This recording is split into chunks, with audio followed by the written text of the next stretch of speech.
રાજકોટથી આગનો બનાવ સામે આવી રહ્યો છે। અહીં રાજકોટમાં નાના મહુવા સર્કલ પાસે આગની ઘટના બની છે। તો રાજકોટમાં આગ લાગી છે। બાઇકના શોરૂમમાં આગનો બનાવ સામે આવ્યો છે। ઘટના નાના મહુવા સર્કલ પાસેની છે। ઘટનાની જાણ થતાં જ ફાયર ફાઇટર પણ ઘટના સ્થળે પહોંચ્યો છે।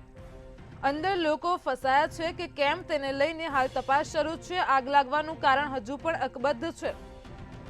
તો રાજકોટમાં નાના મહુવા સર્કલ પાસે બાઇકના શોરૂમમાં આગ લાગવાનો બનાવ સામે આવી રહ્યો છે। ફાયર ફાઇટરની ટીમ પણ ઘટના સ્થળે પહોંચી છે અને પાણીનો મારો ચલાવી આગને કાબૂમાં લેવાનો પ્રયાસ હાથ ધરાયો છે।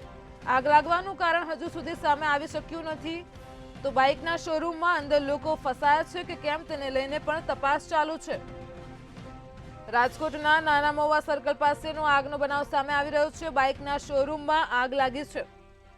ફાયર ફાઇટરની ટીમ પણ ઘટના સ્થળે પહોંચી છે અને આગ ઉપર કાબુ મેળવવાનો પ્રયાસ શરૂ કર્યો છે। હજુ સુધી આગ લાગવાનું કારણ સામે આવી શક્યું નથી। તો અંદર લોકો ફસાયા છે કે કેમ તેને લઈને પણ તપાસ થઈ રહી છે। રાજકોટના નાના મહુવા સર્કલ પાસેની આગની ઘટના સામે આવી રહી છે। અહીં બાઇકના શોરૂમમાં આગ લાગી છે।